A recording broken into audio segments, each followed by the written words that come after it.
¿Qué es la cadena respiratoria? ¿Cuál es su localización celular? ¿Cuáles son sus funciones? ¿Por qué complejos está formada y cuál es su aceptor final? Por otro lado, ¿qué son los sitios de conservación de la energía y qué diferencias hay entre desacoplantes e inhibidores de la cadena respiratoria? Son algunas de las preguntas que trataremos de contestar en el desarrollo del siguiente tema. ¿Qué es la cadena respiratoria? La cadena respiratoria es una secuencia ordenada de proteínas presentes en la membrana interna de la mitocondria que transportan electrones desde el NAD reducido y el FAD reducido hasta el oxígeno molecular, que es el aceptor final.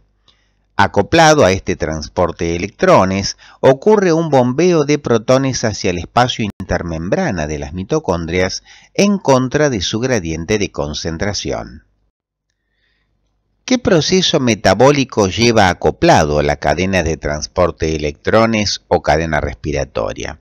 La acumulación de protones genera la energía electroquímica dada por un gradiente de cargas positivas y de acidez. Recuerden que los protones tienen carga positiva y son ácidos, lo que permite la fosforilación del ADP-ATP por el proceso conocido como fosforilación oxidativa.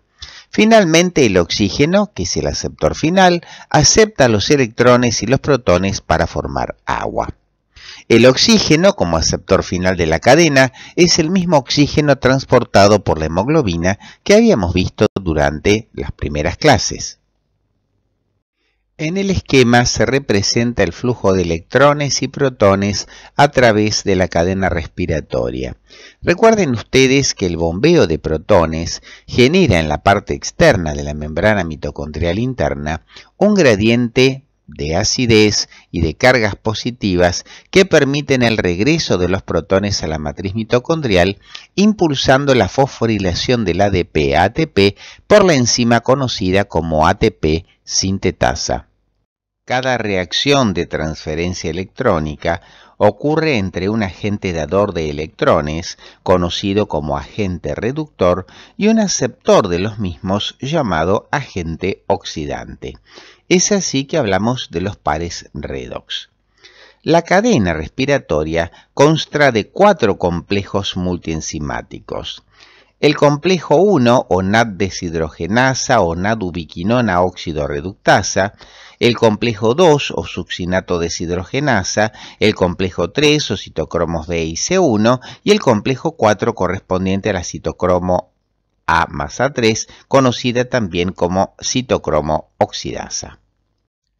Describiremos a continuación las características de cada uno de los complejos que forman parte de la cadena respiratoria. El complejo 1 recibe como sinónimo NAD deshidrogenasa o también NADH ubiquinona óxido reductasa.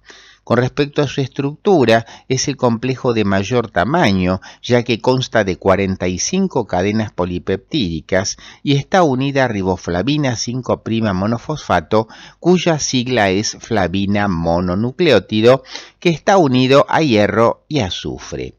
Como función, este componente toma los equivalentes de reducción del NADH2, bombea los protones hacia el espacio intermembrana y cede los electrones a la ubiquinona o coenzima Q para que sigan la cadena hacia el complejo 3.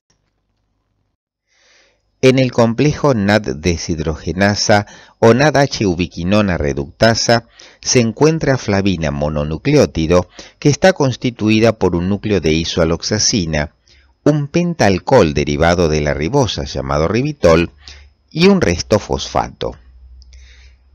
El núcleo isoaloxacina y el ribitol, que forman parte de las moléculas de flavina mononucleótido, actúan como la porción de la molécula que acepta los 2 hidrógenos que van a ser transferidos.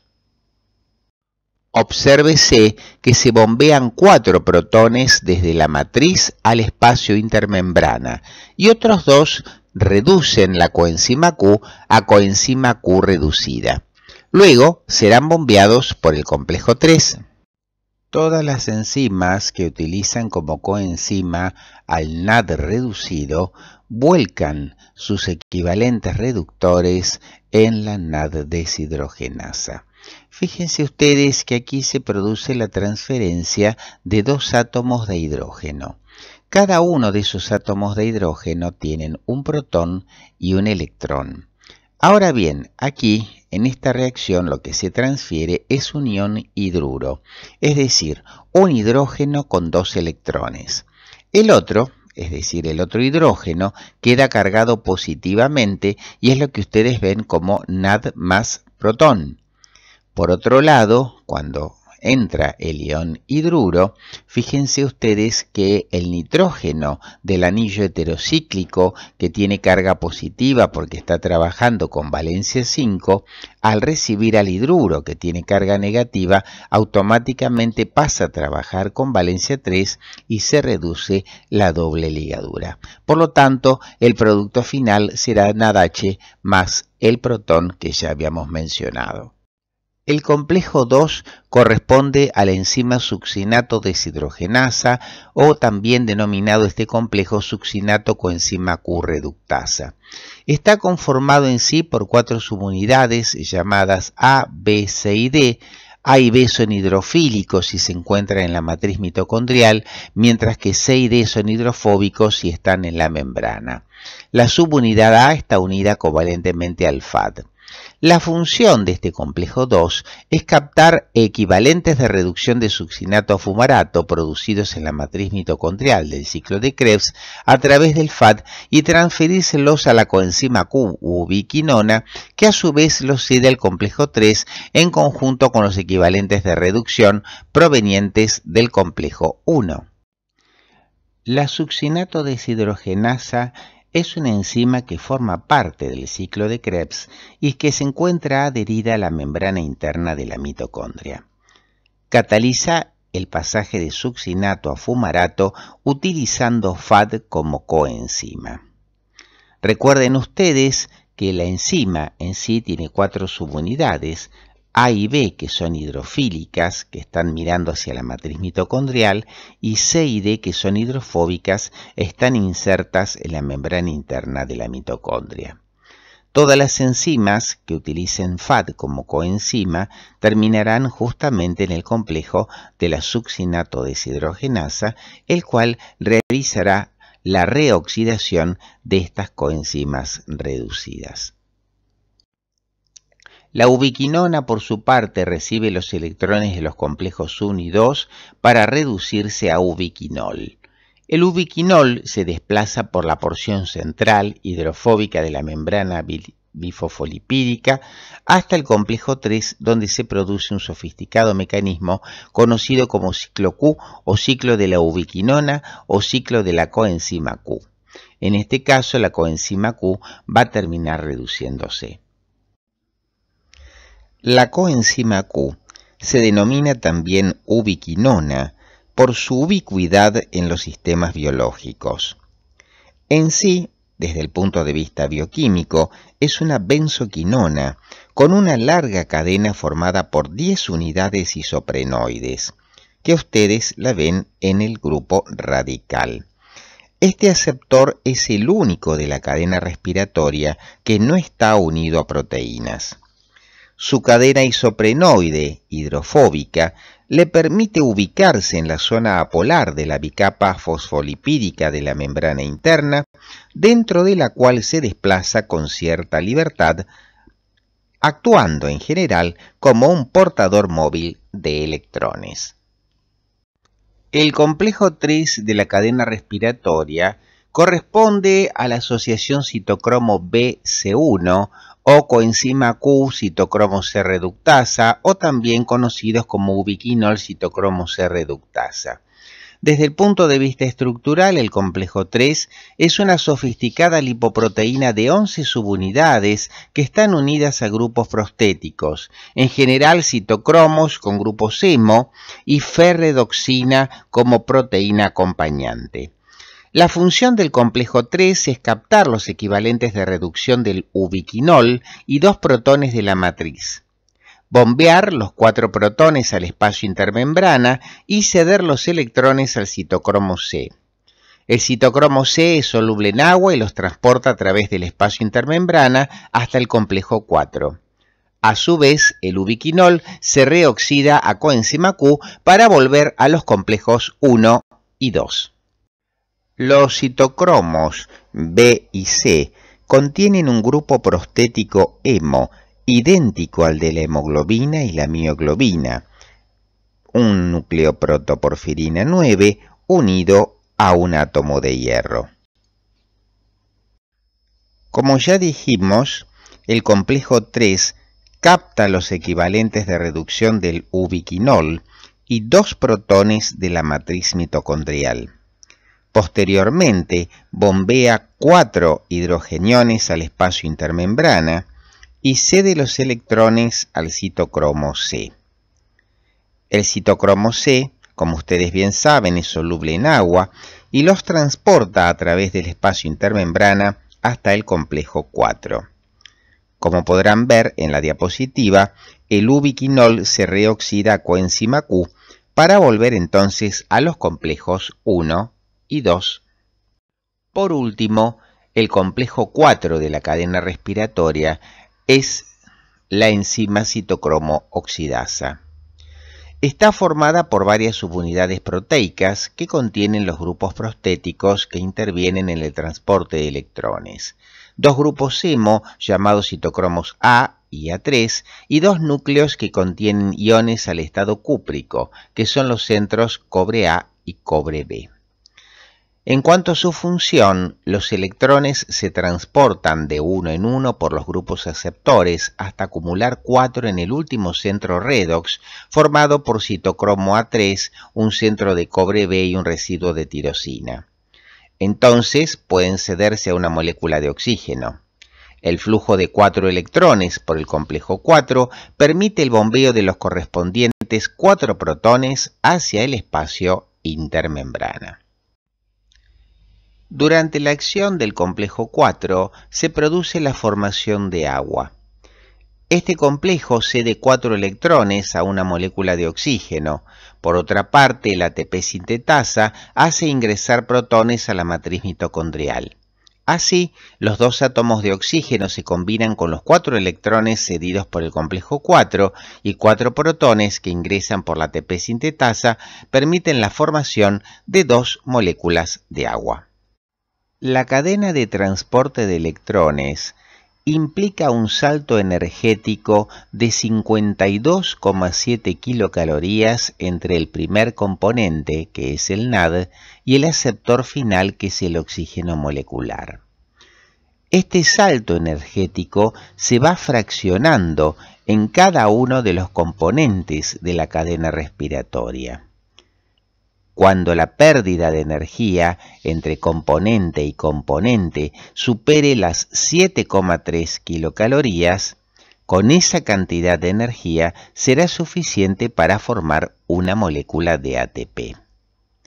Los lugares donde se produce un salto de energía superior a las 7,3 kilocalorías ocurren entre el primer componente, que es el NAD, y el segundo componente, que es la flavoproteína.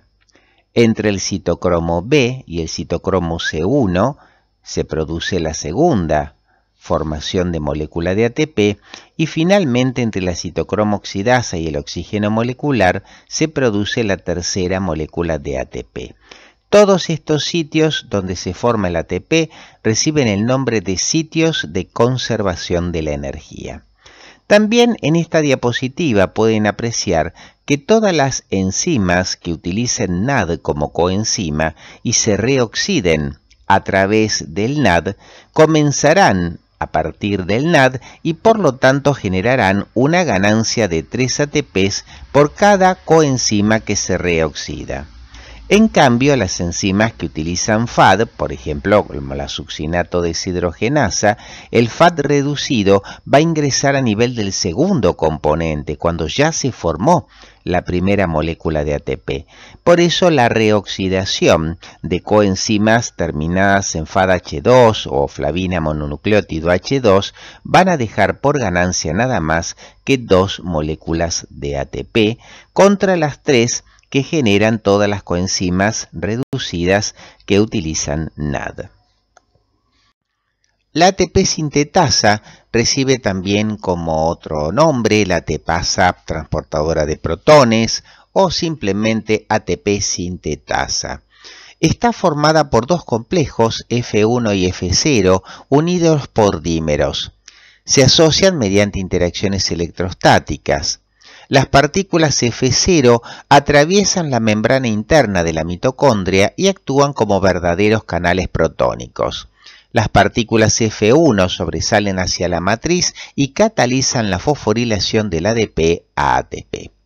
¿Cuál es la función de la ATP sintasa?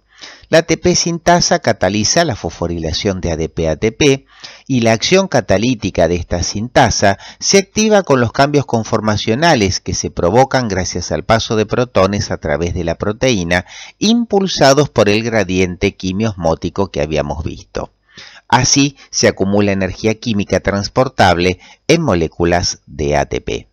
Entonces, el gradiente eléctrico de pH más el gradiente de concentración de protones favorece la síntesis de ATP impulsada por la fuerza protonmotora. Esta es la teoría quimiosmótica de Mitchell que justifica entonces la formación de ATP y la fosforilación oxidativa. La ATP sintasa está formada por dos complejos, F0 y F1.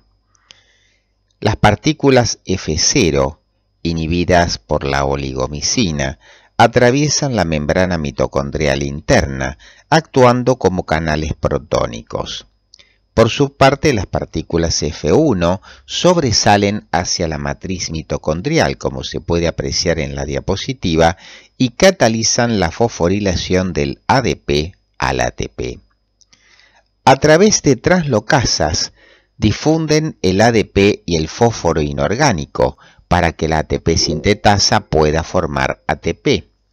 Y por otra parte, este gradiente de protones va a permitir la salida de los mismos, generando de esa manera un quantum de energía que va a ser utilizado por la ATP sintetasa para fosforilar la molécula de ADP. Finalmente, aquí tenemos nuestro producto final de la cadena respiratoria, que es la molécula de ATP. Este ATP, con sus uniones anhídrido fosfórico de alta energía, va a tener básicamente en la célula tres destinos. En primer lugar, promover los intercambios de sodio, potasio y protones a través de las membranas, de esa manera justificando los potenciales de acción, por ejemplo en el cerebro para poder pensar. Para realizar el trabajo de contracción muscular es la segunda finalidad del ATP y finalmente para realizar trabajos de biosíntesis molecular. Los inhibidores de la cadena respiratoria son sustancias químicas que bloquean el pasaje de electrones a través de los distintos componentes de la cadena, afectando, por supuesto, la fosforilación oxidativa. Dentro de ellos, los ejemplos más conocidos son la rotenona y el amital, que bloquea el pasaje de NAD a flavoproteína, bloqueando así la formación de ATP en el primer sitio de conservación de la energía, la antimicina A, que bloquea el pasaje de citocromo B a C1, o el más conocido de todos es el cianuro, que bloquea a la citocromo oxidasa, impidiendo entonces el pasaje de los electrones hasta el aceptor final, que es el oxígeno molecular. Consecuentemente, se produce la muerte por una anoxia anóxica, como ustedes recordarán por fisiología. Por su parte, los desacoplantes de la cadena respiratoria son sustancias químicas que no bloquean el flujo de electrones, pero disocian a este del proceso de fosforilación oxidativa. Es decir, no bloquean el transporte de electrones, pero sí inhiben la fosforilación oxidativa.